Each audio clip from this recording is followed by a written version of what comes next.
Hi viewers, welcome to BS talk show. నేను మీ బుర్రాజ్ శ్రీనివాస్. చంద్రగ్రహణం సెప్టెంబర్ 7 మరికొద్ది రోజుల్లో రాబోతోంది. మరి ప్రజలందరూ కూడా ఎంతో ఆసక్తిగా, కొందరు భయంగా, కొందరు టెన్షన్తో ఎదురు చూస్తున్నారు. ఎందుకంటే చాలామంది ఈ సంపూర్ణ చంద్రగ్రహణం చాలా ఉత్పాతాలకి కారణం కాబోతుంది అని ఘంటాపథంగా చెప్తున్నారు సుప్రసిద్ధ జ్యోతిష్యులు. మరికొందరేమో కొట్టిపారేస్తున్నారు. సైన్స్ ఏమో ఇది ఒక అద్భుతమైన ఘటన అంటుంది. మరి మన యొక్క జ్యోతిష్యం ఏమో మనుషుల జీవితాల మీద ఎంతో ప్రభావం చూపిస్తుంది అంటున్నారు. ఏది సత్యం, ఏది అసత్యం మనకు కన్ఫ్యూజన్గా ఉంది. అందుకే ఇవాళ మన స్టూడియోకి ఒక సుప్రసిద్ధ జ్యోతిష్యుల్ని ఆహ్వానించాం. ఆయన స్వయంగా ఆ గ్రహణ ప్రభావాన్ని ఎదుర్కొని తీవ్ర గాయాల పాలైన జ్యోతిష్యుడు. అంటే గ్రహణ ప్రభావం ఉంది అని ఆయన స్వయంగా అనుభవించిన వ్యక్తి. ఆయన ఎవరో కాదు, మన జ్యోతిష్య సారావళి అనే ఒక అత్యద్భుతమైన ప్రాచీన గ్రంథాన్ని మన మానవాళికి అందించిన కళ్యాణ్ వర్మ వారసులు, నిజమైన జ్యోతిష్యులు, జెన్యూన్ ఆస్ట్రాలజర్ అమరవ కాశ్యప్ గారు ఇవాళ మనతో ఉన్నారు. మరి వారి మాట వేదవాక్కు మీరు ఎన్నో ఎపిసోడ్స్లో చూశారు. ఆయనతో మాట్లాడిన ప్రతి ఒక్కరూ అద్భుతమైన పరిష్కారాలను పొందారు. మరి ఈ జ్యోతిష్య ప్రభావం మనిషిపై, మానవాళిపై, ఈ ప్రకృతిపై ఎలా ఉంటుందో తెలుసుకునే ప్రయత్నం చేద్దాం. గురుగారు నమస్తే అండి. నమస్తే శ్రీనివాస్. సార్ గురుగారు, స్ట్రైట్గా పాయింట్లోకి వస్తాను. ఎందుకంటే చాలా ఎమర్జెన్సీలో ఉంది. దీన్ని బ్లడ్ మూన్ అని కూడా అంటున్నారు. అంటే బ్లడ్ అనే మాట వినగానే వామ్ము ఇదేదో జరగబోతుంది అని ఒక భయోత్పాతాన్ని కలగజేసేలా ఉంది. అసలు ఏంటి ఆ సంపూర్ణ చంద్రగ్రహణం, దీని విశిష్టత ఏంటి? సృష్టి ఆది నుంచి ప్రపంచం అంతా గ్రహగతుల మీద ఆధారపడి ఉంటుంది. రైట్. మన సౌర కుటుంబం, గ్రహాలు అది అందరికీ తెలుసు. ఈ సూర్యచంద్రులు ఈ లోకాన్ని అన్ని పాలించే గ్రహాలు అన్నమాట. గ్రహాలన్నీ సూర్యుడి ఆధీనంలో ఉంటాయి, నక్షత్రాలన్నీ చంద్రుడి ఆధీనంలో ఉంటాయి. వారిద్దరిని మండల గ్రహాలు అంటారు. మిగతా గ్రహాలు వారి క్యాబినెట్ మెంబర్స్ లాంటి వాడు. ఇట్లాంటి పొజిషన్ అది. ఇప్పుడు ఏం జరిగిందంటే ఈ గ్రహాల గమనంలో, వారు తిరిగే కక్షల్లో ఒక గ్రహానికి ఇంకొక గ్రహం అడ్డు వస్తూ ఉంటుంది అన్నమాట. అడ్డు వచ్చినప్పుడు ఈ కొన్ని ప్రభావాలు వస్తాయి. అందులో ముఖ్యంగా మన మానవాళి మీద, ప్రపంచం మీద ప్రభావం చూపించే గ్రహాలు సూర్యుడు, చంద్రుడే. సూర్యుని ప్రభావం వల్లే మొత్తం ప్రపంచం అంతా నడుస్తుంది, అందరికీ తెలుసు. సూర్యకాంతి మనకి రాకుండా ఆగిపోవటానికి ఒక మధ్యలో భూమికి మధ్యలో చంద్రుడు వస్తే సూర్యగ్రహణం, చంద్రుడికి భూమికి మధ్యలో వస్తే చంద్రగ్రహణం. అది అందరికీ చెప్తారు. ఈ గ్రహణాలు వచ్చినప్పుడు వీరు ఈ గ్రహాల కక్షలు అంటారు, ఆర్బిట్లో తిరుగుతూ ఉంటాయి. ఆ తిరుగుతూ ఉన్నప్పుడు ప్రతి కక్షని ఏదో ఒక పాయింట్లో కట్ చేస్తాయి అన్నమాట. అటువంటి భూమి సూర్యుడు చుట్టూ తిరుగుతూ తన చుట్టూ తాను తిరుగుతుంది. అది ఎలిప్టికల్ ఆర్బిట్లో తిరుగుతూ ఉంటుంది. ఆ పరిభ్రమణంలో ఒక పాయింట్లో మార్చ్ 21 అండ్ సెప్టెంబర్ 21 ఆ రెండిట్లో ఈక్వల్ నైట్ అండ్ డే ఉంటాయి అన్నమాట. వాటిని సోలిస్టిస్ అంటారు, సమ్మర్ సోలిస్టిస్, వింటర్ సోలిస్టిస్ అంటారు. అట్లాగే భూమి సూర్యుడి నుంచి దూరంగా వెళ్తుంది, అపోజీ పెరిజీ అంటారు అనమాట. అవి సోలిస్టిస్ అండ్ విషవక్తులు అంటారు తెలుగులో. ఈ నాలుగిటిని పర్వదినాలు అన్నారు. ఈ క్రమంలో వచ్చినప్పుడు ఈ భూమిని చంద్రుడేమో భూమికి ఉపగ్రహం, సూర్యుడి నుంచి కాంతిని తీసుకుని వేడి తనలో నింపుకుని వెలుగును మాత్రం భూమికి ఇస్తూ ఉంటాడు. చంద్రుడి కిరణాల వల్లే జీవులన్నీ ఉత్పన్నం అవుతాయి అనమాట. అందులో అమృత కిరణాలు అంటారు అనమాట. చంద్రగ్రహణం బీజాలు, మొక్కలన్నీ మొలకెత్తదని రాత్రి సమయంలోనే మొలకెత్తాయి. అందుకు అమృతకారకుడు చంద్రుడు. ఈ రకమైన గ్రహగతులు తిరుగుతూ ఉన్నప్పుడు ఈ అడ్డు వచ్చినప్పుడు మనకి సూర్యుడి నుంచి వచ్చే కాంతి భూమికి చేరకపోవటం, అట్లాగే చంద్రుడి నుంచి వచ్చే కాంతి భూమికి చేరకపోవడం జరుగుతుంది అనమాట. ఎప్పుడైతే మనం ఇంట్లో కరెంటు పోయింది, చీకట్లో ఉంటాం, మళ్ళీ కరెంటు వచ్చే వరకు మనకి అంధకారమే ఉంటుంది. ఆ రకంగా సూర్యుడి నుంచి రావాల్సిన కాంతి మనకు రాకపోతే ఆ సమయంలో సూర్యుడి నుంచి మనకి వచ్చే సప్తవర్ణాల కాంతి అందరికీ తెలుసు. 7 రంగులు వస్తాయి, కాంతి వల్ల వస్తుంది. కానీ సూర్యుడిలో మిగతా కాంతులు కూడా ఉన్నాయన్నమాట. అల్ట్రావైలెట్ రేసు, ఇన్ఫ్రారెడ్ రేసు, ఈ లేజర్ రేసు, అటువంటివి అవి విషకిరణాలు అవుతాయి. అవి రాకుండా సప్తవర్ణాలు మాత్రమే మనకు వచ్చి మిగతా ఈ విషకిరణాలన్నీ వేరే పక్కలకి వెళ్ళిపోతే నార్మల్ డేస్లో.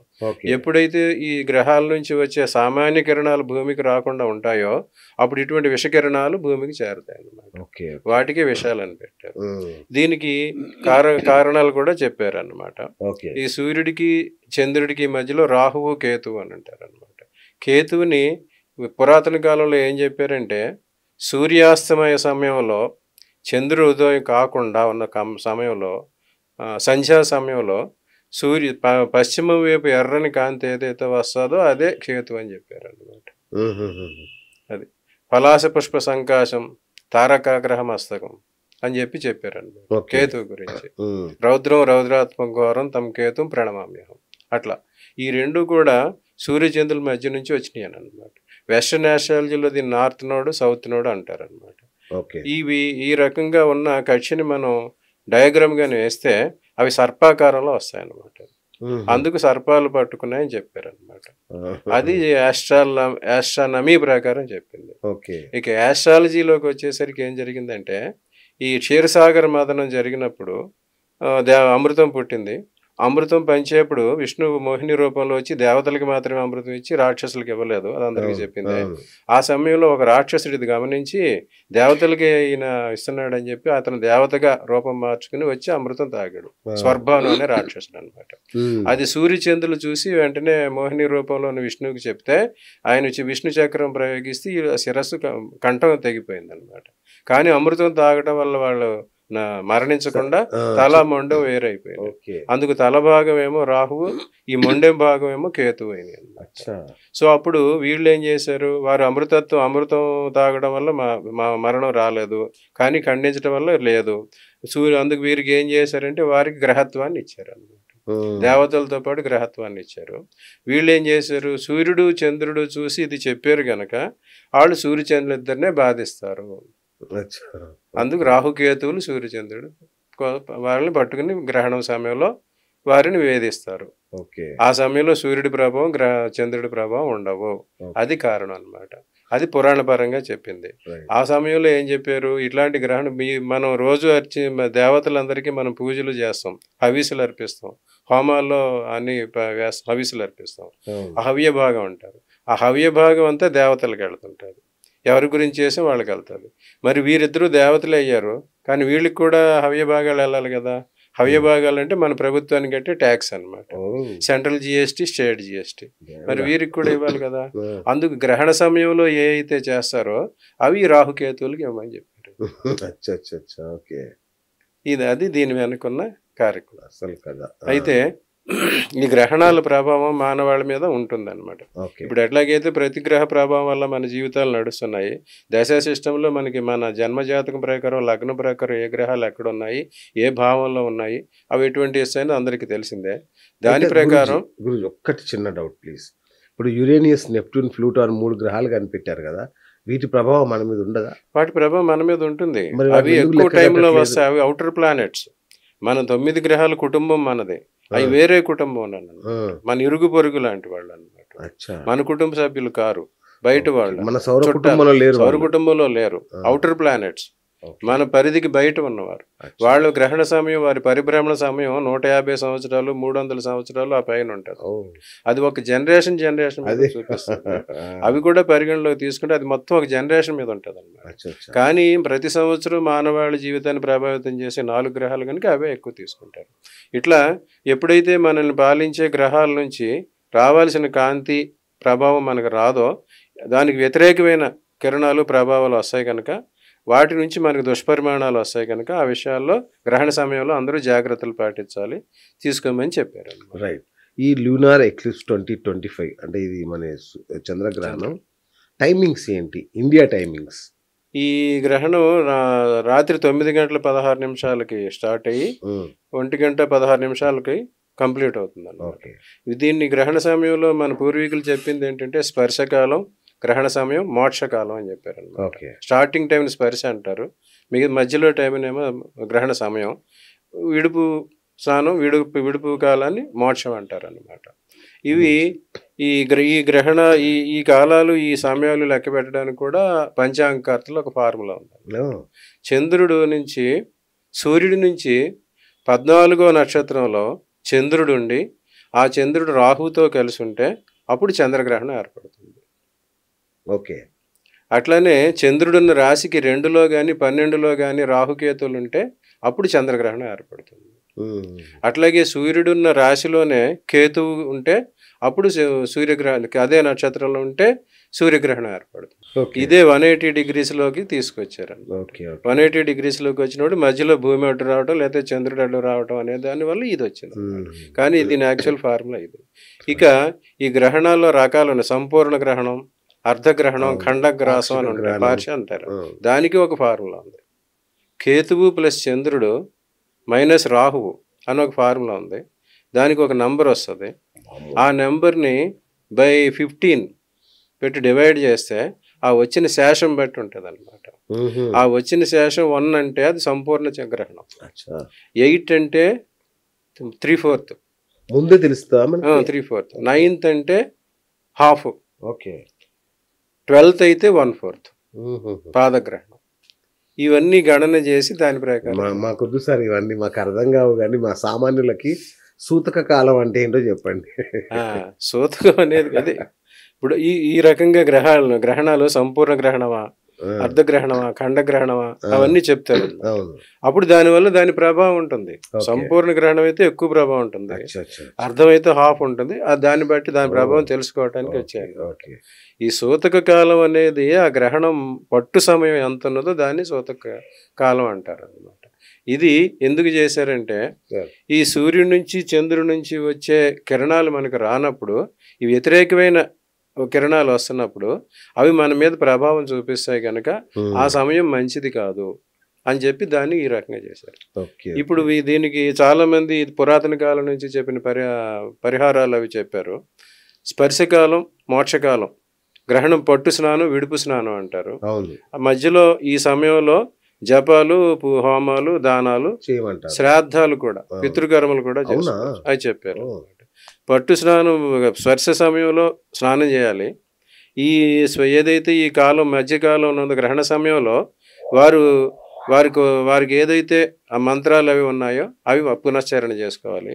అట్లాగే ఈ పూజలు అంటే జపాలు, హోమాలు, పితృదేవతలకు కూడా తర్పణాలు అవి ఆ సమయంలో చేయాలి. మోక్షకాలంలో మాత్రం దానాలు చేయాలి. విడుపు గ్రహణం కంప్లీట్ అయ్యే సమయంలో దానాలు చేయమన్నారు. ఆ తర్వాత మళ్ళీ స్నానం చేయాలన్నమాట. ఈ రకమైన పరిస్థితి ఇచ్చారు. ఆ సమయంలో ఈ భోజనాలు చేయరాదు, ఈ కొన్ని నియమాలు కూడా అప్పుడు ఏర్పాటు చేస్తారు. అప్పుడు వాటికి కూడా చెప్పారు. ఆ సమయంలో ఏం చేస్తే ఏమొస్తుంది అని కూడా చెప్పారు అన్నమాట. గ్రహణ సమయంలో కానీ నిద్రిస్తే వారికి రోగాలు వస్తాయి. అవునా? అనారోగ్యం కలుగుతుంది. అయ్యో. తర్వాత గ్రహణ సమయంలో భోజనాలు చేశారంటే కూడా వారికి విపరీతాలు వస్తాయన్నమాట. అయ్యో. తర్వాత మూత్ర విసర్జన అటువంటివి చేశారంటే వారికి జన్మకు సంబంధించిన ప్రాబ్లమ్స్ వస్తుంటాయి. మూత్రం కూడా చేయకూడదా? ఆ సమయంలో అంతకు ముందు కాలంలోనే అన్నీ చేసుకుని ఆ సమయంలో మాత్రం పవిత్రంగా ఎలాగైతే మనం గుళ్ళో పూజకి వెళ్తే ఎట్లా కూర్చుంటామో అట్లాగే కూర్చోవాలన్నమాట. అంతేగాని ఆ గ్రహణ సమయంలో మనం ఇప్పుడు చాలా మంది నైట్ టైంలో గ్రహణం వస్తుంది, మనం పడుకోవచ్చు లేకపోతే కూర్చోవచ్చు, ఏదో చేయొచ్చు అనుకుంటారు. కానీ అటువంటి కార్యక్రమాలు చేయకూడదు. ఆ సమయంలో చేసినందువల్ల ఏముంటాయో కూడా చెప్పారు అనమాట. అప్పుడు గ్రహణ సమయంలో శయనిస్తే రోగం, మలమూత్రాలు విసర్జిస్తే దారిద్ర్యం వస్తుంది. తర్వాత మైథునం చేశారంటే గ్రామ సూకర జన్మ వస్తుంది. కుక్క జన్మ. సూకరం అంటే పంది. గ్రామ సూకర జన్మ వస్తుంది. అభ్యంగన స్నానం చేస్తే రోగం వస్తుంది. సమయంలో చేయకూడదు, ముందు చేయాలి. భోజనం చేస్తే నరకం ప్రాప్తిస్తుంది. ఇవన్నీ ఉన్నాయి. అందుకోసం ఇవన్నీ అర్థం కావని అందరికీ ఆ సమయంలో ఏమీ చేయకండి అని చెప్పారు అనమాట. ఇక తర్వాత ఆ సమయంలో అందరూ మంత్ర జపం చేసుకోండి అని ఎక్కువ మంది అంటారు. దానికి కారణం ఏంటంటే ఈ మంత్రశక్తికి కారకులే రాహుకేతువులు అనమాట. ఎవరికైనా మంత్రశక్తి వచ్చిందంటే వారి జన్మ జాతకంలో 159 ప్లేస్లో ఈ రాహుకేతులు ఉంటారనమాట. అటువంటి వారికే మంత్రాలు వస్తాయి. వాళ్ళు అర్చకులు కానీ వేరే వాళ్ళు కానీ ఈ రకమైన గ్రహస్థితి ఉంటేనే వారికి మంత్రశాస్త్రానికి అధిపతులే రాహుకేతువులు. ఈ సమయంలో గ్రహణ సమయంలో రాహుకేతుల ప్రభావం ఎక్కువ ఉంటుంది కనుక ఆ సమయంలో చేసే వాళ్ళకి మంత్రాలు సిద్ధిస్తాయి. ఆ సిద్ధిస్తాయి కనుక ఆ సమయంలో ఎక్కువ మంత్రజపం చేయమన్నారు. అట్లానే మంత్రజపం చేసేది కూడా ఏం చేయమన్నారు? ఇది వరకు కాలంలో ఒక్కొక్క వేదం ఒక్కొక్క శాఖ ఒక్కొక్క వర్గానికి ఇచ్చారనమాట. యజుర్వేదం ఒకళ్ళకి, అందులో శాఖ ఒకటి, ఋగ్వేదంలో ఒక శాఖ. వారిది ఏ శాఖ అయితే ఆ శాఖను ఆ సమయంలో పునశ్చరణ చేయాలి. ఓకే. లేతే వారికి గురువు ఏ మంత్రం ఉపదేశించాడో ఆ మంత్రాన్ని చేయాలి. వాళ్ళు ఏ దైవాన్ని ఆరాధిస్తున్నారో ఆ దైవానికి సంబంధించినవి చేయాలి. ఓకే. అవి కూడా సమయంలో మళ్ళీ దానికి ఒక రూల్ కూడా ఇచ్చారనమాట. దాన్ని 4 రెట్లు చేయాలి. మంత్ర జపం 4 రెట్లు చేసి దానికి అక్షరాలు చేయాలి. ఒక మంత్రం మీకు ఎవరైనా ఉపదేశించారు గురువు, ఉదాహరణకి నమశివాయ, ఓం నమ శివాయ మంత్రం మీకు ఉపదేశించారు. మీరు ఓం నమ శివాయ మంత్రాన్ని దానికి 4 రెట్లు, ఓం నమ శివాయ మంత్రంలో 6 అక్షరాలు ఉంటాయి. ఓం నమ శివ 6 అక్షరాలు. దాన్ని 4 టైమ్స్ మల్టిప్లై చేస్తే 24 అయింది. దానికి అక్షరాలు చేయాలి. ఒక్కొక్క అక్షరం 1,00,000 సార్లు, అంటే 24 లక్షల సార్లు ఓం నమ శివాయ అనే జపం చేయాలి. సాధ్యమేనా? అసలు ఈ కాలంలో చేసేవారు సాధ్యం కదా. అందుకోసం ఈ కాలంలో ఎవరు చేయలేరు కనుక ఆ సమయంలో సాధ్యమైనంత వరకు పవిత్రంగా ఉండటం. ఏది వాళ్ళ గుళ్ళో కూర్చోవచ్చా? గుళ్ళే ఉండవు కదా గ్రహణ సమయంలో. ఇప్పుడు మిగతా 7 గ్రహాల ప్రభావంలోనే విగ్రహాలు ఉంటాయి. ఈ రాహుకేతువులు మాత్రం వీరి కంట్రోల్లో ఉండరు అనమాట. రైట్. అయితే టీవీలో మన ఇంటిలోనే మన ఇంట్లో ఉన్న చంద్రగ్రహణం చూడొచ్చు, అది చూడొచ్చు. దానికి అప్పుడు చెప్పింది ఏంటంటే తర్వాత ఏ రాశిలో ఏర్పడింది, ఏ నక్షత్రంలో ఏర్పడింది, వాళ్ళకి ఎవరికి చెడు జరుగుతుంది, కుంభరాశిలో ఏర్పడినట్టుంది కదా. అదే అది ఇప్పుడు దానికి కూడా చెప్పారనమాట. ఏ రాశిలో గ్రహణం ఏర్పడితే ఏ ప్రభావం ఉంటుంది, ఏ మాసంలో గ్రహణం ఏర్పడితే ఏ ప్రభావం ఉంటుంది, అట్లా చెప్పారు. దాని ప్రకారం ఈ భాద్రపద మాసంలో ఈ ఏర్పడిన గ్రహణానికి, చంద్రగ్రహణానికి ఏం చెప్పారంటే, ఈ భాద్రపద మాసంలో గ్రహణం ఏర్పడితే కళింగ వంగాన్ మగధాన్ సురాష్ట్రాన్ మ్లేచ్ఛాన్ సువీరాన్ దరదాంశకాశ్చ స్త్రీణాంచ గర్భానసురో నిహంతి సుభిక్షకృత్ భాద్రపదే అభ్యుపేత అని చెప్పారనమాట. ఈ భాద్రపద మాసంలో గ్రహణం సంభవించినతో కళింగ, వంగ, మగధ, సౌరాష్ట్ర. కళింగ అంటే మన ఒరిస్సా, వంగ అంటే బెంగాల్, మగధ అంటే బీహార్, సౌరాష్ట్ర అంటే సూరత్, మ్లేచ్ఛ అంటే ముస్లిం కంట్రీస్, ఆ పైన ఉన్న సువీర, దరద, అశ్మక ఇటువంటి రాష్ట్ర దేశాలకి నాశనం జరుగుతుంది. తర్వాత స్త్రీల గర్భములకు నాశనం జరుగును. ప్రతి గ్రహణ ప్రభావం స్త్రీ గర్భాల మీద ఉంటుంది, గర్భిణీల మీద ఉంటుంది. కానీ ఈ భాద్రపద మాసంలో ఏర్పడే దాని ప్రభావం ప్రత్యేకంగా చెప్పారనమాట. స్త్రీణంచే గర్భానసురో నిహంతి. అందుచేత ఈ గ్రహణ ప్రభావం ఎక్కువ గర్భిణీల మీద ఉంటుంది. కానీ గర్భిణీల్లో కూడా 3 నెలలలోపు గర్భం ఉన్న వారి మీద ఎక్కువ ప్రభావం ఉంటుంది. 3 నెలలు దాటిన వారు తక్కువ ప్రభావం ఉంటుంది. అందుకు జనరల్ గాని గర్భిణీల్ని ఆ సమయంలో బయటకు రావాలి. అట్లానే ఈ గ్రహణం ఇప్పుడు ఇది కుంభరాశులు భాద్రపద మాసంలో ఏర్పడటం వల్ల వచ్చిన పరిస్థితి. ఇంకా కుంభరాశిలో ఏర్పడుతుంది గ్రహణం. కుంభరాశిలో ఏర్పడినప్పుడు ఏం చెప్పారంటే, కుంభే అంతర్గిరిజాన్ సపశ్చిమ జనాన్ భారోద్వమాన్ తస్కరాన్ అభిరాన్ దరద ఆర్యసింహ పురకాన్ హన్యాత్ తథా బర్బరాన్ అని చెప్పారు. ఈ కుంభరాశిలో కానీ గ్రహణం ఏర్పడినప్పుడు ఏం జరుగుతుందంటే, కొండ జాతులకు, పాశ్చాత్య దేశవాసులకు, భారవాహకులకు అంటే ఎక్కువ హెవీ వెయిట్స్ మోసే వాళ్ళకి, అంటే షిప్పులు అటువంటి ఎక్కువ హెవీ వెయిట్స్ పెట్టే వాహనాలకి అటువంటికి ప్రమాదాలు జరుగుతాయి. కొండ జాతి వారు దర్ద, సింహనగర, బర్బర ఈ దేశ ప్రజలు అన్నమాట. అంటే మనకి వెస్ట్ సైడ్లో ఉన్న కంట్రీస్, అటువంటి వాటికి ఎక్కువ ప్రాబ్లం వస్తుంది అని చెప్పారు అన్నమాట. అట్లాగా వచ్చింది.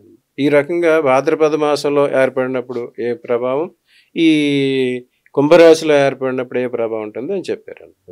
దీని ప్రకారం వాళ్ళు ఏ నక్షత్రంలో ఏర్పడింది, ఏ రాశిలో ఏర్పడింది, వారు దానికి తగిన జాగ్రత్తలు తీసుకోమని చెప్పారు. గురుజీ, ఈ గ్రహణాలు, చంద్ర సూర్య గ్రహణాలు అది సహజంగా ఎప్పుడు జరుగుతూనే ఉంటాయి కదా. ఈ సెప్టెంబర్ ల్యూనార్ ఎక్లిప్స్ ఏదైతే ఉందో దీనికి ఉన్న స్పిరిచువల్ సిగ్నిఫికెన్స్ ఏంటి, అసలు ఏమన్నా ఉందా? ప్రతిదానికి గ్రహణ సమయాన్ని పర్వ సమయాలు అంటారనమాట. సూర్య సంక్రమణం జరిగినప్పుడు ఈ గ్రహాలు సమయాలు ప్రతి సూర్య సంక్రమణం ఒక పర్వదినం. ఆ, పండుగలన్నీ పర్వదినాలు, శివరాత్రి పర్వదినం, ఆ. గ్రహణ సమయాలు కూడా పర్వదినాలు. అచ్చా. ఈ పర్వాలకి శుభప్రదం ఉంటుందని ప్రశిస్తు ఉంటుంది అనమాట. సో ఆహా. ఈ సమయంలో అన్ని ఇటువంటివి చేసుకోమని చెప్పారు. ఓకే. అందుకోసం ఈ వీటి పర్టికులర్గా ఎప్పుడు గ్రహణం ఏర్పడినా అది పర్వమే. ఓకే. వాటికి శుభ సమయాల కోసం మంత్ర జపాలు అటువంటివి చేసుకోవాలి. అచ్చా, అచ్చా. ఇక ఈ రంగులు మీరన్న బ్లడ్ మూన్ అని అవును, అటువంటి ఎందుకన్నారు అంటారు. దాన్ని? దానికి ఏం జరుగుతుంది, ఇదంతా ర్యాలీస్ ఎఫెక్ట్ అంటారు ఆస్ట్రానమీ ప్రకారం. ఆ, ఇక ఈ సూర్యుడికి చంద్రుడికి ఈ కాంతికి అడ్డంకులు వచ్చినప్పుడు ఆ కాంతి పరావర్తనం చెందుతుంది. ఆ, ఏదైనా కాంతిని మనం ఒక ప్రిజంలోంచి చూసినప్పుడు ఆ. దానిలోంచి మల్టిపుల్ కలర్స్ వస్తాయి. అవును. అది కాంతి వికిరణం అంటారు అన్నమాట. అచ్చా, అచ్చా. ఆ వికిరణం జరిగినప్పుడు ఏ రకమైన రంగు వచ్చిందో ఆ రంగు అప్పుడు కనిపిస్తూ ఉంటుంది అన్నమాట. ఆహా. దానికి కూడా ఇంకోటి ఏంటంటే కేతు ప్రభావం ఉన్నప్పుడు రెడ్ రంగు అటు ఎరుపు రంగులు ఎక్కువ ఉంటాయి. ఓకే. రాహుగ్రస్తం అయినప్పుడు నీలం రంగు కానీ నలుపు రంగు కానీ ఉంటుంది. ఆ, ఆ వచ్చే షేడ్ని బట్టి దాని మీద ప్రభావం కూడా ఎక్కువ ఉంటుంది. Right, right. వీళ్ళు దీన్ని చూసి బ్లడ్ మూన్ అని, దానికి పాశ్చాత్యులు బ్లడ్ మూన్ అని అటువంటి పేరు పెట్టారు. అదే కదా. కానీ మన దేశంలో దీనికి జరిగిన చెప్పిన ప్రభావం ఇదే. Right sir. Myths and facts అంటే చాలా మంది గ్రహణాన్ని చూడొద్దు అంటారు, ఇంట్లో దాక్కోమంటారు, లేదంటే ఏదో చేయమంటారు, గుళ్ళు మూసేయమంటారు, ఇట్లా చాలా ఉన్నాయి కదా. అసలు ఈసారి మనిషి ప్రత్యక్షంగా ఈ యొక్క సంపూర్ణ చంద్రగ్రహణాన్ని వీక్షించవచ్చా, వీక్షించకూడదా? ఎవరు వీక్షించాలి, ఎవరు వీక్షించకూడదు? ఇవి ఇదివరకు పురాతన కాలంలో ఇంత టెక్నాలజీ లేదు. అవును, అందరూ ఓపెన్ ఎన్విరాన్మెంట్ లో ఉండేవారు. అవును, సూర్యచంద్రుల మీదనే జీవితాలు ఆధారపడి ఉండేవి. అవును. అన్ని లైట్, ఇప్పుడంతా ఎలక్ట్రిసిటీ లేదు, ఇలాంటి హౌసింగ్ స్ట్రక్చర్ లేదు, ఎక్స్పోజరే ఉండేదన్నమాట. ఉమ్, సో అప్పుడు వారి మీద అన్ని గ్రహాల ప్రభావం భూమి మీద ఉండేదన్నమాట. ఉమ్, ఆ సమయంలో మరి శుభకాంతిని శుభశక్తిని ఉపయోగించుకోవాలి, చెడు శక్తిని పరిహరించుకోవాలి కనుక ఇటువంటి నియమాలు చెప్పారు. ఉమ్, ఆ సమయంలో ఎక్కువ ప్రభావం చూపిస్తుంది కనుక ఆ వచ్చే ultra violet rays, infrared race అటువంటి అన్ని జీవుల రాశుల మీద ప్రభావం చూపిస్తుంది. ఉమ్, అందుకు వాటిని ఎక్స్పోజ్ చేయకుండా ఆపండి అని చెప్పారు. ఉమ్, అందుకు ఏం చేశారు, పరిహారాలుగా దర్భలు అన్నమాట. ఉమ్. దర్భలు విషహారాలు అన్నమాట. అచ్చా. అందుకోసం ఇలాంటి రేసెస్ ఏమైనా వస్తున్నాయో వాటిని హరించడానికి దర్భల్ని వాడమని చెప్పారు. ఓకే. ఏమైనా పదార్థాల మీద వాటి మీద కూడా దర్భలు ఉంచమన్నారు. ఉమ్, నీళ్ళలో కూడా దర్భలు వేయమన్నారు. దర్భలు వేసుకున్న నీటితోనే స్నానం చేయమని చెప్పారు. ఓకే. అప్పుడు ఆ రోజున్న టెక్నాలజీ ప్రకారం అవి అవైలబుల్ యాంటీబయాటిక్స్ అన్నమాట. ఆ, అందుకోసం అది చెప్పారు. ఓకే. తర్వాత చూడొద్దని చెప్పారు కొంత. ఉమ్, ఎందుకంటే ఆ గ్రహణ సమయంలో ఇలాంటి ultra violet rays, infrared rays, X rays వస్తాయి. ఉమ్, అటువంటివి మన శరీరం మీద ఎక్కువ ప్రభావం చూపిస్తాయి. అవి ఎక్కువగా కళ్ళ మీదే ప్రభావం చూపిస్తాయి. ఓకే. అందుకోసం చూడొద్దని చెప్పారు. అచ్చా, అచ్చా. అది దానికి కారణం. ఇంకొకటి ఏంటి, ఈ పలానా రాశి వారు పలానా నక్షత్రం వాళ్ళే చూడగలరు. ఉమ్, సరే, ఆ రాశిలో ఏర్పడినప్పుడు ఆ రాశి మీద ప్రభావం ఉంటుంది, ఆ నక్షత్రం వారి మీద ప్రభావం ఉంటుంది. మిగతా రాశులకి దానికి ఎలా అన్వయం జరుగుతుంది? ఉమ్, కొంతమంది చెప్తారు ఈ రాశిలో, మేష రాశికి ఈ రాశిలో జరిగితే ఈ ప్రభావం, మిథున రాశికి ఇది, వృషభ రాశికి ఇది అని చెప్తారు. ఈసారి అయితే అది- కుంభరాశి వాళ్ళు జాగ్రత్తగా ఉండాలని చెప్పారు. అదే ఉమ్, ఇప్పుడు జరిగేది ఏంటంటే, ఇప్పుడు జరిగేది చంద్రగ్రహణం. ఓకే. చంద్రుడేమో మనసు కారకుడు, ఆ మనసుని ప్రభావితం చేస్తాడు. మనం చాంద్రమానం మీద, చంద్రుడి మీద ఆధారపడి తెలుగు రాష్ట్రాలు. కరెక్ట్, అవును. సో వాటి ప్రభావం గురించి చెప్పారు. ఇటువంటిప్పుడు ఏం జరుగుద్ది, ఎవరికి యాక్చువల్గా ఈ జరిగే విధానం ఏంటంటే, ఎవరికైతే ఏ రాశిలో ఈ గ్రహణం సంభవించిందో ఆ రాశిలో పుట్టినవారు, ఉమ్, లేదా ఆ రాశి లగ్నంగా ఉన్నవారు, ఆ నక్షత్రంలో పుట్టినవారు, అందులో కూడా వారికి ఇప్పుడు ఎవరికైతే చంద్రదశ నడుస్తున్నది, లేదా నక్షత్రాధిపతి దశ నడుస్తున్నది, శతభిష నక్షత్రంలో మా గ్రహణం సంభవించింది, right. అందుకు రాహుదశ నడుస్తున్నవారు, ఉమ్, ఈ చంద్రదశ నడుస్తున్నవారు, వీరి మీద ఎక్కువ ప్రభావం ఉంటుంది. ఓకే. అప్పుడు ఇంకా ఏం జరుగుతుంది, ఎవరి కుంభరాశి, కుంభలగ్నం అయ్యుండి వారికి చంద్రదశ నడుస్తూ ఉండి, అచ్చా. వారి జన్మజాతకంలో చంద్రుడు వారికి అనుకూలం అయితే ఆ అనుకూల ప్రభావాలు పోయి వ్యతిరేకం జరుగుతుంది. Eh? జన్మజాతకంలో చంద్రుడు చంద్రుడు వారికి అనుకూలంగా అనుకూలం ఉంటే అనుకూలత్వం పోయి వ్యతిరేకత్వం వస్తుంది గ్రహణం వల్ల. ఓకే. కానీ చంద్రుడు వారికి వ్యతిరేకం. 6, 8, 12 స్థానాల్లో కానీ చంద్రుడు ఉన్నాడంటే, చంద్రుడి వల్ల వాళ్ళు దుష్పరిణామాలు పొందుతున్నారంటే, ఈ గ్రహణ సమయంలో ఆ ప్రభావం పోయి వారికి మంచిగా జరుగుతుంది. Okay, okay. ఇది దీనిలో ఉన్న ధర్మ సూక్ష్మం. ఉమ్, అంతేగాని ఈ 11లో మీకు మంచి జరుగుతుంది, 12లో జరుగుతుంది అనేది ఈ రాశి ఫలాలు చెప్పిన పర్సంటేజ్ ప్రకారం 5 to 10% జరుగుతుంది. ఓకే. అందుకే చాలా మంది మేము చూసే మాకేం కాలేదు, మాకేం జరగలేదంటారు. ఆ ప్రభావం ఇది. కానీ యాక్చువల్గా జరిగేది ఏంటంటే ఏ రాశిలో అయితే ఏ నక్షత్రంలో అయితే గ్రహణం సంభవిస్తుందో ఆ రాశిగా పుట్టినవారు, అది లగ్నంగా పుట్టినవారు, ఆ నక్షత్రాల అధిపతి దశ నడుస్తున్నవారు, ఆ చంద్రదశ నడుస్తున్నవారు, వారి మీదే ఎక్కువ ప్రభావం ఉంటుంది. అందులో ఈ చంద్రుడు అనుకూలమైన వారికి వ్యతిరేక ఫలితాలు వస్తాయి, వ్యతిరేకమైన వారికి అనుకూల ఫలితాలు. సరే, మిగతా జోడియాక్ సైన్స్ గురించి కూడా చెప్తారా మరి? ఈ ఎక్లిప్స్ ఎఫెక్ట్ ఎలా ఉందనేది అన్ని జోడియాక్ సైన్స్ అన్ని జనరల్గా ఇప్పుడు మేషం నుంచి తీసుకుంటాం. మేషం నుంచి చూసుకుంటే ఇది 11వ స్థానంలో, మేషానికి కుంభం 11 అవుతుంది, లాభస్థానంలో గ్రహణం ఏర్పడుతుంది. అందుకోసం వారికి లాభ రాహిత్యమే జరుగుతుంది. ఎవరికి? మేషరాశి వారికి. ఇక మిథున రాశి, మేషంతో వృషభ రాశి. వృషభ రాశి వారికి 10లో జరుగుతుంది అన్నమాట. ఓకే, 10వ స్థానంలో. 12 మేషం అవుతే 11 మీనం 10వ స్థానం అవుతుంది. వృషభ రాశికి 10వ స్థానంలో గ్రహణం సంభవిస్తే వారికి ఉద్యోగానికి సంబంధించిన ప్రభావం చూపిస్తుంది. అంటే వృషభ రాశిలో కాదు, ఇప్పుడు కుంభరాశిలో అవుతుంది కదా, దీని ఎఫెక్ట్ మిగతా రాశుల వాళ్ళ మీద ఉండదా? ఈ రాశి జరుగుతుంది వారికి ఏ రాశి అయిన దాన్ని బట్టి ప్రభావం ఉంటుంది అనమాట. మీ జన్మరాశికి ఎన్నో రాశిలో ఈ గ్రహణం సంభవిస్తుంది, అర్థమైంది, దానివల్ల ఈ ప్రభావం ఉంటుంది. Okay, right. మేషరాశికి 11లో జరుగుతుంది, అది అక్కడ ఏం జరుగుతుంది? అప్పుడు మీకు చంద్రుడు అనుకూలమైతే లాభం పోతుంది, చంద్రుడు ప్రతికూలం అయితే లాభం వస్తుంది. ఓకే. అట్లాగే వృషభ రాశికి 10వ స్థానంలో జరుగుతుంది. చంద్రుడు అనుకూలం అంటే ఉద్యోగంలో సమస్యలు వస్తాయి, కర్మస్థానం అది. ప్రతికూలం అయితే ఉద్యోగంలో మంచి ఫలితాలు వస్తాయి. తర్వాత మిథునానికి 9వ స్థానం, అక్కడ మళ్ళీ ఇదే 9వ స్థానం లాభస్థానం, పితృస్థానం. అది అనుకూలం అయితే వ్యతిరేక ప్రభావాలు, ప్రతికూలం అయితే అనుకూల ప్రభావాలు వస్తాయి. ఈ రకంగా ఒక్కొక్క రాశికి అట్లా చూసుకోవాలి. అంతేగాని కొంతమందికి ఏదో అఖండ రాజయోగం వస్తుంది, కొంతమందికి ఏదో విపరీతాలు జరిగిపోతాయి అనేది కాదు. ఈ జన్మజాతకాల్లో పరిశీలించుకుని చంద్రుడు వారికి ఏ రకమైన స్థానంలో ఉన్నాడు, ఏ రకమైన ఫలితాన్ని ఇస్తున్నాడు, ఆ ఇచ్చే ఫలితాలు అనుకూలం అయితే అవి తగ్గిపోతాయి, ప్రతికూలం అయితే మాత్రం అవి తగ్గి మంచి జరుగుతుంది. ఇది గ్రహణం పట్ల ఉన్నదన్నమాట. ఇది ఈ రకంగా వారి ఫలితాలు చూసుకోవాలి. ఓకే. ఏ నక్షత్రాల వాళ్ళు ఈ గ్రహణ సమయంలో కేర్ఫుల్ గా ఉండాలి? ఇప్పుడు శతభిష నక్షత్రంలో ఏర్పడుతుంది, ఆ శతభిష నక్షత్రం వాళ్ళు ముఖ్యంగా ఉండాలి. అట్లనే కుంభరాశిలో ఉన్న మిగతా నక్షత్రాలు ధనిష్ట, శతభిషం, ఆ పక్కనే ఉన్న మీనరాశిలో ఉన్న పూర్వభాద్ర, అటువంటి వాళ్ళకి మాత్రం ఈ గ్రహణాలకి ప్రభావం కొంచెం ఉంటుంది. మెయిన్ చెప్పాను కదా, ఆ లగ్నం కానీ రాశి కానీ నక్షత్రం కానీ అయ్యుండి వారికి పర్టికులర్ దశలు నడుస్తున్న వారి మీదే ఎక్కువ ప్రభావం ఉంటుంది. ఓకే, మిగతా వారికి తక్కువ. ఇప్పుడు మీరు రాశులు నక్షత్రాలు అన్నారు కదా, ఈ యోగాలు కరణాలు చూడరా? వీటికి దానికి సంబంధం అది పంచాంగం ప్రకారం ఉండేదానికి అది యోగ కారణాలు వస్తాయి. అది వేరే సమయంలో మన దాని గురించి డిస్కస్.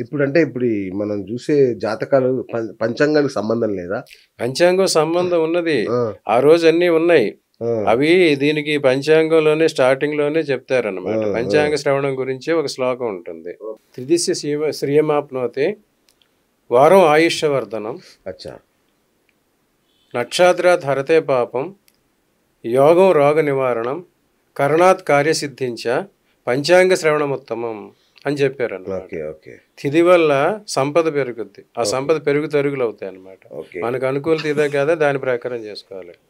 వారం ఆయుష్యవర్ధనం, వారం వల్ల ఆయుష్యవర్ధనం. నక్షత్రాత్ హరతే పాపం, మనం చేసిన పాపాలు ఏ నక్షత్రంలో ఉంటే హరించిపోతాయి, అది చేయాలన్నమాట. యోగం రోగ నివారణం, ఎటువంటి రోగాలు ఉంటే ఏ యోగం ఉంటే వస్తుంది అది యోగ రోగ నివారణం. కరణాత్ కార్యసిద్ధించ, కరణంతో భవకరణం బాలోకరణం ఉంటాయి, అవి వల్ల కార్యసిద్ధిగా ఉంటాయి. ఈ 5 చూసుకుని వాళ్ళు ప్రయత్నం చేసుకుంటే కార్యాలు సిద్ధిస్తాయి కనుక పంచాంగ శ్రవణం ఉత్తమం అది చెప్పారనమాట. అది వేరే ఎపిసోడ్ ఆ తర్వాత. అండ్ ఇప్పుడు సరే, గ్రహణ కాలంలో చేయాల్సిన పనులేంటి, చేయకూడని పనులేంటి సామాన్యులు ఇన్ జనరల్? ఇదివరకు కాలంలో అయితే వారు మంత్రసిద్ధి పొందిన వాళ్ళు ఆ మంత్రాన్ని అనుష్ఠించమని చెప్పారు, అది చెప్పాము మనం. ఇప్పుడు జనరల్గా చేయాల్సింది ఏంటంటే గ్రహణ సమయంలో పట్టు స్నానం, విడుపు స్నానం అంటారు. అది పూర్వకాలంలో ఈ ఎన్విరాన్మెంట్ ఎక్కువ ఎక్స్పోజ్ అయిపోయింది కనుక అలా చేశారు. అది ఇప్పటికీ దాని ప్రభావం ఉంటుంది. కానీ ఇప్పుడు ఇమ్యూనిటీ పెరిగింది కనుక అటువంటి కిరణాలు మన భూమికి చేరకుండా పొల్యూషన్ అది పెరిగి ఆ కిరణాలు ఎక్కువ రావడమే లేదు. ఆ గ్రహణ ప్రభావం కన్నా ఎక్కువ పొల్యూషన్ భూమి నుంచే వస్తుంది అన్నమాట. సో అదొక విశేషం.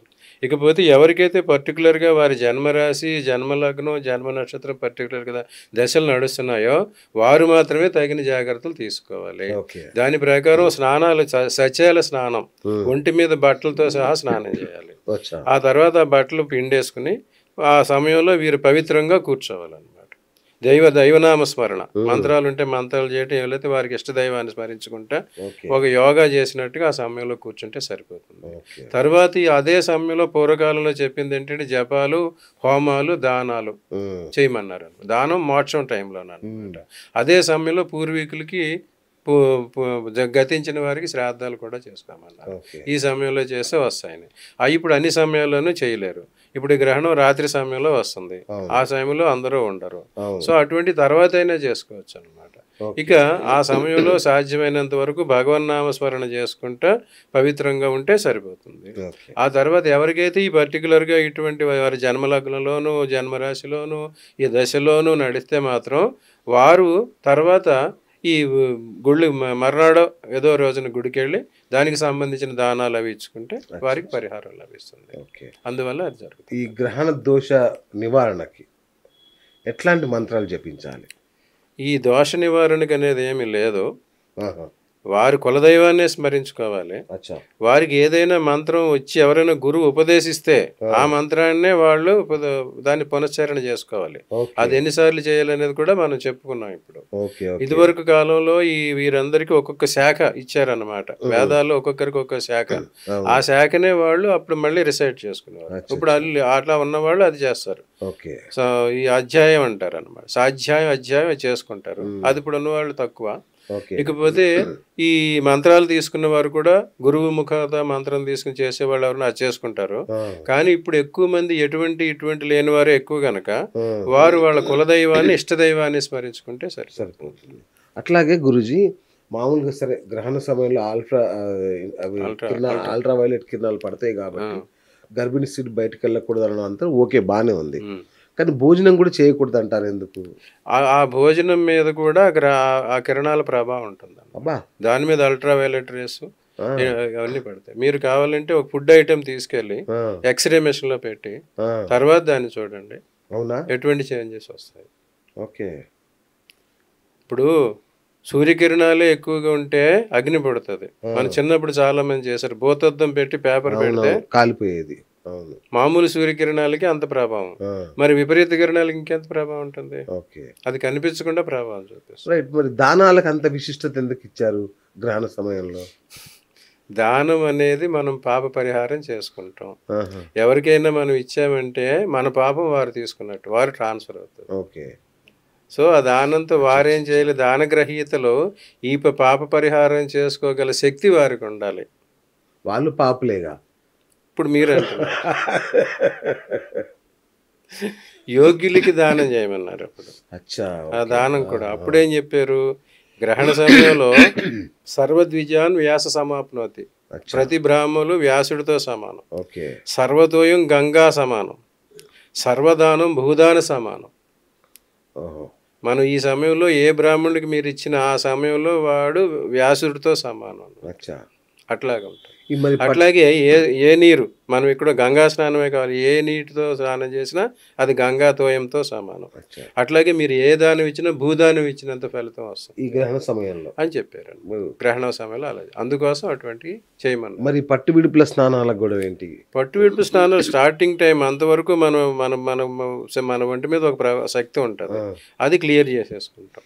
తర్వాత ఈ గ్రహణం ప్రభావం మన ఒంటి మీదకి వస్తుంది, దాన్ని కూడా క్లియర్ చేసేసుకుంటాం. అందుకు పట్టు విడుపు స్నానాలు చెప్పారన్నమాట. ఈ మధ్య సమయంలో పవిత్రంగా ఈ మంత్రజపం, పునశ్చరణ, నామజపాలు అటువంటివి చేసుకుంటాం. సార్ దేవుడే కదా ఇవన్నీ సృష్టించింది, మరి దేవునికి కూడా ఆలయం మూసేయడం, ఆలయాన్ని శుద్ధి చేయడం ఎందుకు? అంటే గ్రహణాలకు భయపడి. ఇది వరకు చాలాసార్లు చెప్పుకున్నాం. చెప్పారా మీది? మనం చెప్పాం, మన ఎపిసోడ్ చూసిన వాళ్ళు గుర్తుంటుంది. ఓకే. ఇప్పుడు దేవాలయ తత్వం ఎక్కడి నుంచి వచ్చిందనే చెప్పాం. దేవాలయాలు ఉన్నదేంటి? గుడిలో ఏముంటాయి? దేవుడు. దాన్ని ఏమంటాం అక్కడ? విగ్రహం కదా. ఆకాశంలో ఉన్నది గ్రహం. 9 గ్రహాలు వస్తున్నాయి. ఆకాశంలో గ్రహం ఉంది. ఆ గ్రహ ప్రభావం మన మీదకి వస్తుంది. ఆ గ్రహాలు మనకి మంచి చేస్తున్నాయంటే అనుగ్రహం, మనకి వ్యతిరేకం చేస్తున్నాయంటే ఆగ్రహం. గ్రహాలు మనకి మంచి అంటే అనుగ్రహం, ఆగ్రహం. అప్పుడు మనకు కావాల్సింది ఏంటి? నిగ్రహం. అది లేనప్పుడు విగ్రహం.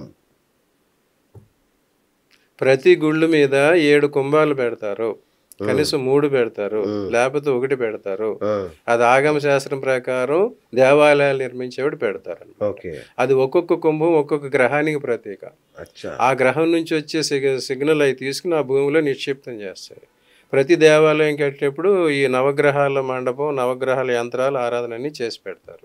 ఈ 7 గ్రహాలు డైరెక్ట్గా వస్తాయి, కానీ రాహుకేతువులు మాత్రం డైరెక్ట్గా రావు అన్నమాట.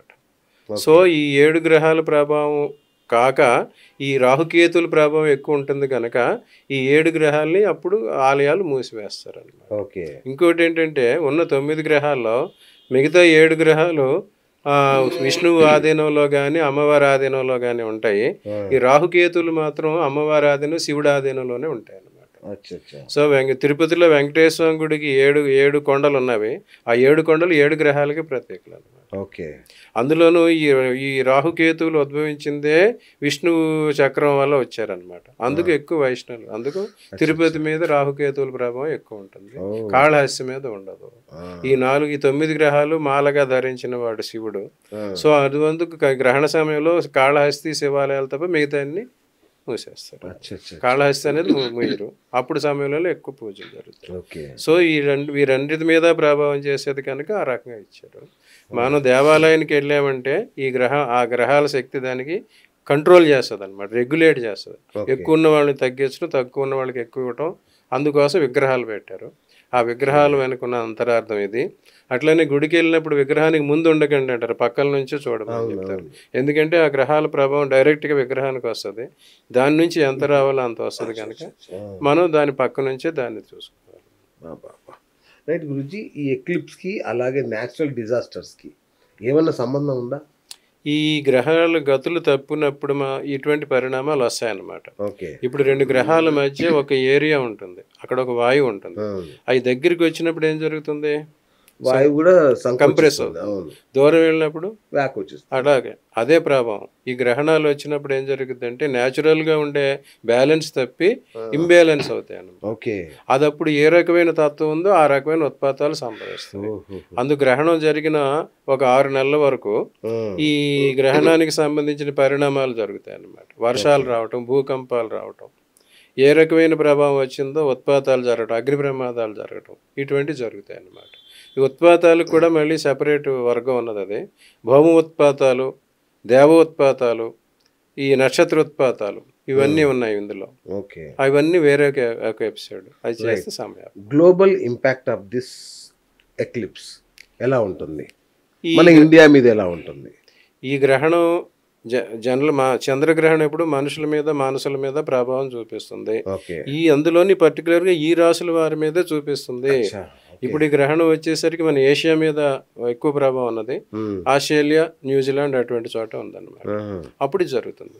అందరూ మర్చిపోయింది ఏంటంటే ఇదే నెలలో ఇంకో గ్రహణం కూడా వస్తుంది, సూర్యగ్రహణం సంభవిస్తుంది. పాక్షిక సూర్యగ్రహణమే, అది మన భారతదేశంలో కనిపించదు. కానీ మనం అందరూ అన్ని గ్రహాల ఆధీనంలోనే ఉంటాము. సో ఆ ప్రభావం మన మీద డైరెక్ట్ గా లేకపోయినా ఇండైరెక్ట్ గానే ఉంటుంది. సూర్యగ్రహం ప్రభావం ఎక్కువ దేశాధినేతల మీద, రాజ్యాల మీద ఉంటుంది. ఈ చంద్రగ్రహ ప్రభావం ఎక్కువ మానవ జీవితం మీద. సో ఆ సూర్యగ్రహ ప్రభావం వల్ల ఒకే మాసంలో 2 గ్రహణాలు వస్తే ఎటువంటి పరిస్థితులు ఉంటాయో కూడా చెప్పారు.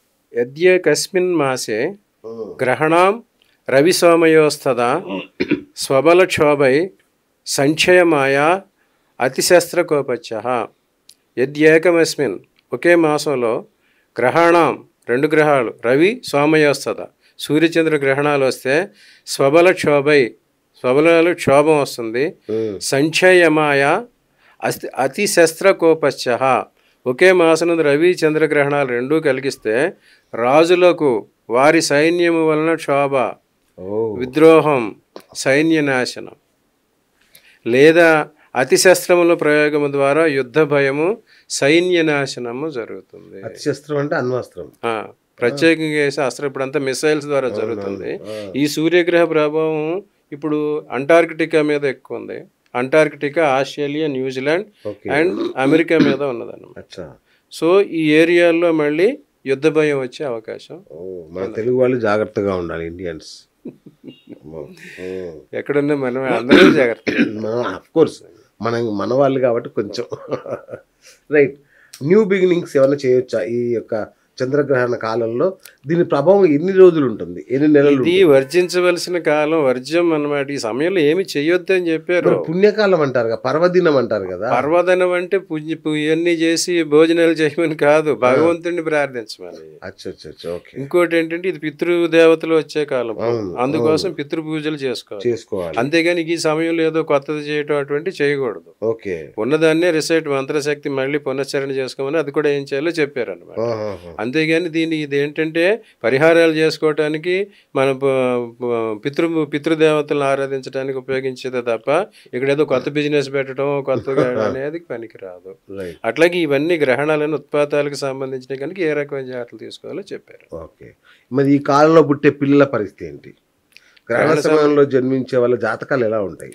గర్భస్థ శిశువులకే గ్రహణ ప్రభావం ఎక్కువ ఉంటుంది, అది అందరికీ తెలిసిందే. పర్టికులర్గా ఈ మంత్ లో చెప్పింది అది. ఇంకా దీనికి ప్రమాణం మనకి భారతంలోనే ఉందన్నమాట. భారతంలో భారత యుద్ధం అంతా అయిపోయిన తర్వాత అశ్వత్థామ పాండవులు కులనాశనం చేయాలని చెప్పి అభిమన్యుడి భార్య ఉత్తరా గర్భంలో ఒక శిశువు ఉన్నాడని చెప్పి ఆ శిశువుని కూడా చంపాలని చెప్పి బ్రహ్మశిరోనామకాస్త్రం ప్రయోగించాడు. అది నథింగ్ బట్ లేజర్ అనమాట, ఇప్పుడు అణ్యవాయుధం లాంటిది. అది గర్భస్థ శిశువుని కూడా నాశనం చేస్తాడు.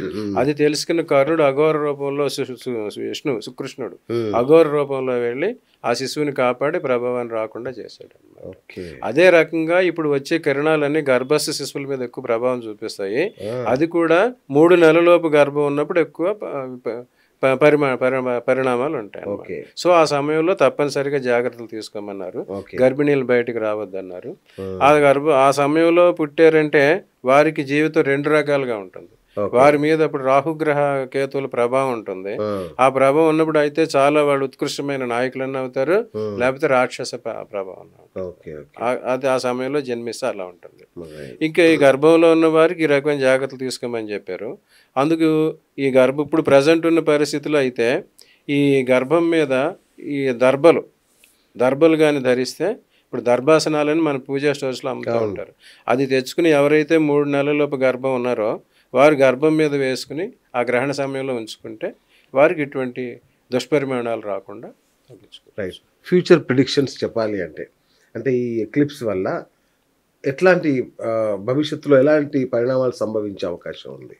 ఈ 2 గ్రహణాల ప్రభావం వల్లనే పరిణామాలు వస్తాయి, కానీ ఒకదాని వల్ల కాదు. ఒకే నెలలో 2 గ్రహణాలు ఏర్పడుతున్నాయి కనుక వీటి ప్రభావం ప్రపంచం మీద ఉంటుంది. ఆ ప్రపంచం మీద ఉండే ప్రభావంలో మళ్ళీ వైరాలు కొంచెం పెరుగుతాయి, యుద్ధాలు, సైన్య నాశనం జరుగుతుంది, అది మాత్రం చెప్పారు. సో ఆ రకమైన దేశాల ప్రభావం ఎక్కడైతే ఉన్నదో వారు దానికి తగిన జాగ్రత్తలు తీసుకోవాలి. అది మెయిన్ గా ఉంది. సో అంటే మీరు చెప్తున్నారు గ్రహణ ప్రభావం చాలా ఉంటుందని, అంటే ఇది ఎవరికి అర్థం కావట్లా. దీని నిజంగా ప్రభావం ఉంటుందా లేదా అనేది ఎట్లా తెలుస్తుంది గురుగారు? గ్రహణ ప్రభావం చాలా ఉంటుందని అందరికి జనరల్గా చెప్పట్లేదు. కొంతమంది మీద ఎక్కువ, కొంతమంది తక్కువ ఉంటుందని చెప్పాను. పర్టికులర్గా గ్రహణ ప్రభావం ఎవరికైతే వారి రాశి, అదే లగ్నం, అదే నక్షత్రం, అదే దశ జరుగుతుందో వాళ్ళ మీద ఎక్కువ ప్రభావం ఉంటుంది. దానికి నేనే ఒక ఉదాహరణ. 2011లో చంద్రగ్రహణం తులారాశిలో వచ్చింది. తులారాశిలో వచ్చినప్పుడు నేను ఒక డిపార్ట్మెంట్లో వర్క్ చేస్తా, ఒక డిపార్ట్మెంట్ వెహికల్లో ఒక ప్రయాణం వెళ్తున్నాం అనమాట. అప్పుడు నేను ఇంకొక ఆయన ఇద్దరం వెళ్తున్నాం, ఆ కొలీగ్. అతనిది తులారాశి, స్వాతి నక్షత్రం, నాది తులా లగ్నం. నాకు అప్పుడు చంద్రదేశ నడుస్తుంది. అంతకుముందు మేము డిపార్ట్మెంట్ జీపులు మేము చాలాసార్లు ప్రయాణం చేసి ఏం లేదు. ఆ చంద్రగ్రహణమైన 15 రోజుల సమయంలో మేము వెళుతూ ఉంటే మా వెహికల్కి యాక్సిడెంట్ అయింది. యాక్సిడెంట్ అయ్యి ఆ తులారాశి, స్వాతి నక్షత్రం అతను స్పాట్లో చనిపోయాడు. నాకు చెయ్యి, కాళ్ళు విరిగినాయి. దేవుడా, అవునా? ఇట్లాగే ఇక్కడ ఈ మొహం అంతా కట్ అయి నాకు ఇక్కడ స్టిచ్చింగ్స్ ఉన్నాయి. తర్వాత అప్పుడు నాకు మీది చంద్రదశ తులారాశి. నడుస్తుంది. నాది తులా లగ్నం, ఆహా. కానీ నాకు చంద్రుడు నాకు అనుకూలం, చంద్రదశ నడుస్తుంది అప్పుడు. ఓకే. సో అందుకు నాకు బ్యాడ్ జరిగింది. అతని తులా రాశి స్వాతి నక్షత్రం, ఆ స్వాతి నక్షత్రంలోనే గ్రహణం వచ్చింది, ఆ. అతనికి ఆయుష్ అంత పెద్ద ప్రమాదం జరిగింది. జరిగింది. ఓకే. అంటే గ్రహణ ప్రభావం ఎన్ని రోజులు అందువల్ల ఉంటుందన్నారు? ఎవరైనా వారి జన్మ లగ్నం, జన్మ రాశి, జన్మ నక్షత్రం మరియు చంద్రదేశ నడుస్తూ ఉంటే ఆ చంద్రుడు వారికి అనుకూలమైతే వ్యతిరేక పరిణామాలు వస్తాయి, ఆ. వ్యతిరేకమైతే అనుకూల పరిణామాలు వస్తాయి. ఆ. ఇది మెయిన్ థింగ్, ఇది గుర్తుపెట్టుకోండి. అంతేగాని అందరికి ఏదో జరిపేది వారికి ఓకే, పర్టికులర్గా ఇప్పుడు పాయింట్కి వచ్చింది అనమాట. వచ్చింది, అవును. మీ ఫోన్ నెంబర్కే మీ నెంబర్కే కాల్ చేస్తే ఎందుకు వస్తుంది? అట్లా పర్టికులర్గా ఈ ఈ ఈ కండిషన్స్ ఎవరైతే ఉన్నాయో వారికి మాత్రమే ఈ గ్రహణం వచ్చే ప్రభావాలు వస్తాయి. కనుక దీనికి తగిన జాగ్రత్తలు. ఈ గ్రహణ ప్రభావం ఎక్కువగా 40 రోజులు ఉంటుంది. ఆ. ఆ 40 రోజులు ఇలా ప్రయాణాలు చేసేవారు, ఎవరికైతే వాహన ప్రమాదాలు అయి ఉన్నవారు, ఈ దశలు నేను చెప్పిన దశలు నడుస్తున్నవారు ఉమ్. ఆ ప్రయాణాలు మానుకోవడం మంచిది. ఉత్తమం. ఆ తర్వాత కూడా ఒక 21 రోజుల వరకు అయినా ఇట్లాంటి విపరీత సమయాల్లో ప్రయాణం చేయకుండా జాగ్రత్తగా పాటిస్తే వారికి ఎక్కువగా ప్రమాదాల మీద ఎక్కువ అవకాశం ఉంటుంది, వాహన ప్రమాదాలు జరగడానికి అవకాశం ఉంటుంది. అందుకోసం వారు తగిన జాగ్రత్తలు తీసుకుంటే అందరికీ సూపర్ సూపర్ గురుగారు, థ్యాంక్ యూ. కుంభరాశి మిత్రులారా, ఇప్పుడు ఈసారి కుంభరాశిలో వస్తుంది సంపూర్ణ చంద్రగ్రహణం కాబట్టి ఆ రాశి వాళ్ళు చాలా జాగ్రత్తగా ఉండాలి. ప్రమాద భయం ఉంది. అట్లాగే 3 కుంభరాశి జన్మరాశి అయ్యి, జన్మరాశి కుంభలగ్నం జన్మలగ్నం అయ్యి కుంభలగ్నం వారికి ఇప్పుడు చంద్రదేశ నడుస్తుంటే అప్పుడు ప్రమాదం. కుంభరాశి వారికి జనరల్ గా 50% దే ఆర్ ఎక్స్పోజ్డ్. లగ్నం అయిన వాళ్ళు కూడా 50% ప్రభావం ఉంటుంది. నక్షత్రం శతభిష నక్షత్రం వాళ్ళకి 50% ఉంటుంది. కానీ వారికి చంద్రదేశ నడుస్తుందంటే వారికి 75% ఎక్స్పోజర్ ఉంటుంది. అట్లాగే చంద్రుడు వారికి అనుకూలం అయ్యాడంటే మాత్రం 80%, ప్రతికూలం అయితే 80% మంచిది. ఇది గమనించుకుని వారి జన్మజాతకాల్లో చూసుకుని దాని ప్రకారం మీరు తగిన జాగ్రత్తలు తీసుకుంటారు. వీలైతే జ్యోతిష్యుడిని సంప్రదించండి, కనుక్కోండి. మీకు కనుక సరైన వివరాలు లేకపోతే గురుగారికైనా ఫోన్ చేయండి. ఆయన మీకు సమగ్రంగా ఏం చేయాలి, పరిహారాలు ఏం చేయాలి, అసలు ఆ రోజు ఎలా గడపాలి అనే దాని గురించి ఇంకింత వివరాలు ఇస్తారు. మీకు ఇంకా ఏమైనా డౌట్ ఉంటే కింద కామెంట్ బాక్స్లో రాయండి, దానికి గురువు గారి చేత మేము సమాధానం ఇప్పిస్తాం. ఇది ఇవాళ బిఎస్ టాక్ షో. సో అమరావ్ కశ్యప్ గారు ఒక అద్భుతమైన ఆస్ట్రాలజర్. ఆయన చెప్పినవి మీకు నచ్చుతాయని ఆశిస్తున్నాను. ఇది ఇవాళ బిఎస్ టాక్ షో. నేను మీ బిఎస్ సైనింగ్ ఆఫ్.